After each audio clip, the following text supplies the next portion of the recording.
بسم اللہ الرحمن الرحیم۔ السلام علیکم اسٹوڈنٹس، آج میں آپ کو اردو کے لیکچر نمبر 50 میں سبق دو کنجوس یہ لوگ کہانی ہے، صفحہ نمبر 88 پر موجود ہے۔ ٹھیک ہے، اس کے سوالات، مشقی سوالات جوابات کرواؤں گی۔ اس سے پہلے میں نے اس کی پڑھائی آپ لوگوں کو کروا دی تھی، آپ نے سن لیا تھا، کہانی جو ہے وہ سن لی تھی۔ بہت ہی آسان کہانی تھی، دو کنجوس دوستوں کے بارے میں تھی۔ ایک چھوٹا کنجوس، ایک بڑا کنجوس ہوتا ہے۔ ٹھیک ہے، تو ان کے بارے میں ہم نے پڑھ لیا تھا، کہانی آپ کو سمجھ آ گئی ہوگی۔ بہت ہی آسان سمپل سی کہانی تھی جو ہم نے کل پڑھ لی ہے۔ ٹھیک ہے، آج ہم اس کے مشقی سوالات جوابات کرتے ہیں۔ بک کی طرف آتے ہیں۔ اچھا، مشقی سوالات جوابات میں پہلا سوال ہے، مندرجہ ذیل سوالوں کے جواب تحریر کریں۔ الف سوال ہے اس میں، بڑے کنجوس نے اپنے دوست کو دعوت پر کیوں بلایا؟ بڑے کنجوس نے اپنے دوست کو دعوت پر اس لیے بلایا کہ گاؤں میں جو تقریبات اور دعوتیں ہوتی تھی تو کوئی بھی ان دو کنجوس دوستوں کو دعوت پر، اپنی گھر میں ہونے والی تقریبات اور دعوتوں پر کوئی بھی ان کو نہیں بلاتا تھا، جبکہ بڑا کنجوس کہتا تھا کہ میری بڑی خواہش ہے کہ میں ایسی تقریبات میں شرکت کروں، تو میں چاہتا ہوں کہ میں ایک بڑی تقریب کا، ایک دعوت کا اہتمام کروں۔ چھوٹے کنجوس سے کہا، اور میں تمہیں اس میں اکیلا جو ہے وہ بلاتا ہوں، دعوت دیتا ہوں۔ سوال دیکھیں، گاؤں کے لوگ دو کنجوسوں سے ملنا کیوں پسند نہیں کرتے تھے؟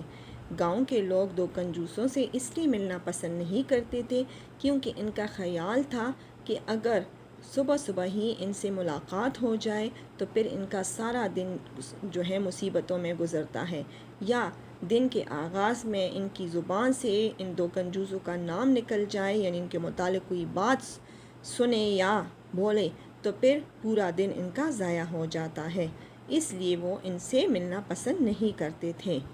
اچھا، جیم سوال دیکھیں، چھوٹے کنجوس نے کیا کھانے کی فرمائش کی؟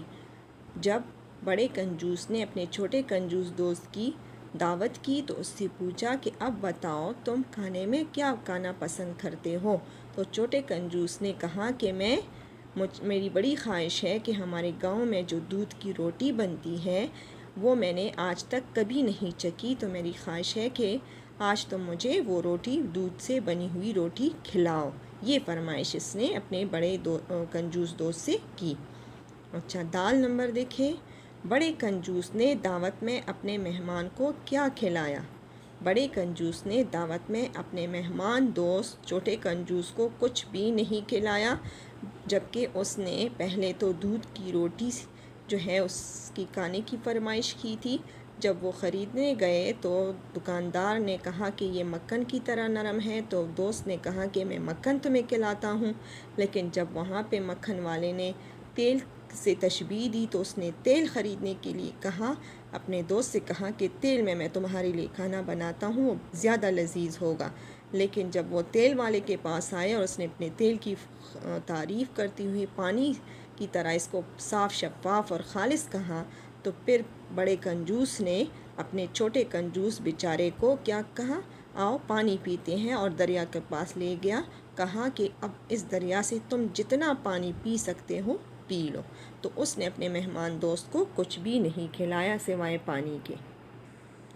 اچھا، جملے ہیں، کنجوس، افواہ، جشن، دیانتداری، صحت بخش، فراخ دلی۔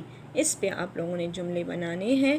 پہلے میں ماڈل جملہ بناتی ہوں۔ کنجوس، میرا دوست علی بہت کنجوس ہے۔ افواہ، غلط خبر۔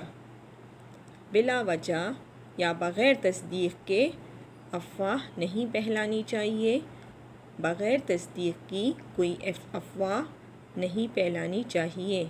جشن، ہم ہر سال جشن آزادی کا جشن دھوم دھام سے مناتے ہیں۔ دیانتداری، یا ہم ہر سال یوم آزادی کا جشن دھوم دھام سے مناتے ہیں۔ دیانتداری، ہمیں ہر کام میں دیانتداری سے کام لینا چاہیے۔ صحت بخش، سیب ایک صحت بخش پھل ہے۔ فراخ دلی، ہمیں ایک دوسرے کی فراخ دلی سے مدد کرنی چاہیے، یا ہمیں ایک دوسرے کی مدد فراخ دلی سے کرنی چاہیے۔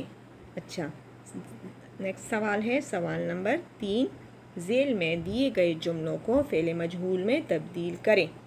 فعل مجہول اور معروف کا میں نے پہلے بھی بتایا تھا کہ وہ فعل جس کا فاعل معلوم ہو وہ فعل معروف کہلاتا ہے، اور وہ فعل جس کا فاعل نامعلوم ہو وہ فعل مجہول کہلاتا ہے۔ یہ دیکھیں، یہ فعل معروف کے جملے ہیں جس کے تمام جملوں میں اس کا فاعل معلوم ہے، اور اس کو ہم نے اب ایسے جملوں میں تبدیل کرنا ہے جس کا فاعل نامعلوم ہو، یعنی فعل مجہول میں تبدیل کرنا ہے۔ بڑے کنجوس نے دعوت کا انتظام کیا۔ ٹھیک ہے، اب بڑا کنجوس اس کا فاعل ہے، ہٹا دے دعوت کا انتظام کیا گیا۔ اسلم نے کھانا اور پھل کھائے، اسلم کو ہٹا دے، کھانا اور پھل کھائے گئے۔ مسافروں نے رک کر نماز پڑھی، مسافر ہٹا دے، نماز پڑھی گئی، نماز رک کر پڑھی گئی۔ ہم نے لاہور کی بادشاہی مسجد دیکھی، ہم ہٹا دیں، یہاں پہ ہم فاعل ہیں، لاہور کی بادشاہی مسجد دیکھی گئی۔ اب سبق میں سے 5 استفہامیہ جملے تلاش کر کے لکھیں۔ آپ نے پڑھا نا، اس میں کتنے سوالیہ جملے تھے؟ سب استفہامیہ جملے، سوالیہ جملے، جس میں کیا، کب، کون، کیسے جیسے حروف استعمال ہو، اور آپ کو پتہ ہے وہ حروف جو پوچھنے کے موقع پر سوالیہ جملوں میں آئے تو وہ حروف استفہام کہلاتے ہیں، اور یہ حروف جس جملے میں آتے ہیں تو وہ سوالیہ جملہ بنتا ہے، اور سوالیہ جملہ کے آگے پھر سوالیہ نشان بھی لگتا ہے۔ ٹھیک ہے، تو اس میں کئی ایسے جملے آپ لوگوں نے پڑھے جو کہ استفہامیہ جملے تھے، یعنی سوالیہ جملے تھے۔ آپ اس میں سے 5 جملے اپنے ساتھ نوٹ کر لیں۔ اچھا، نیکسٹ سوال ہے سوال نمبر 5، اس کہانی سے آپ کیا نتیجہ اخذ کرتے ہیں؟ اس کہانی سے ہم یہ نتیجہ اخذ کرتے ہیں کہ ہمیں کنجوسی نہیں کرنی چاہیے، بلکہ اپنی ضرورتوں کے لیے ضرورت کے مطابق پیسہ خرچ کرنا چاہیے۔ ایسا نہیں کہ اپنی ضرورتوں کو پس پشت ڈال دے، تکلیف اٹھائیں، مصیبت اٹھائیں اور پیسہ خرچ نہ کرے، بلکہ ہاتھ روک لے، کنجوسی کرے، تو اس سے اکثر جو ہے مشکلات کا سامنا بھی کرنا پڑتا ہے اور مشکلات بھی پیش آتی ہیں۔ تو اس کا مطلب یہ ہے کہ ہمیں نہ کنجوسی کرنی چاہیے اور نہ فضول خرچی کرنی چاہیے، بلکہ درمیانی راستہ کفایت سے کام کرنا چاہیے۔ بلکہ اکثر تو کنجوسی کی وجہ سے ہمیں شرمندگی کا بھی سامنا کرنا پڑتا ہے، اور لوگ ہم سے ملنا جلنا بھی پسند نہیں کرتے۔ اچھا، کنجوس کا الٹ سخی بھی ہے اور فضول خرچ بھی ہے کیا؟ لیکن اس کا جو صحیح الٹ وہ ہے سخی ہے، فضول خرچ بھی آتا ہے۔ سوال میں یہاں پہ ہے کہ کیا سخاوت اچھی عادت ہے؟ بالکل سخاوت اچھی عادت ہے، کیونکہ ہمارے صحابہ کرام رضی اللہ کا شیوا جو ہے وہ سخاوت تھا۔ وہ راہ دین میں جو ہے وہ سخاوت سے کام لیتے تھے، اور اپنے مال و اسباب کو سخاوت کے ساتھ جو ہے کھلے دل سے، فراخ دلی سے اللہ کی راہ میں خرچ کرتے تھے۔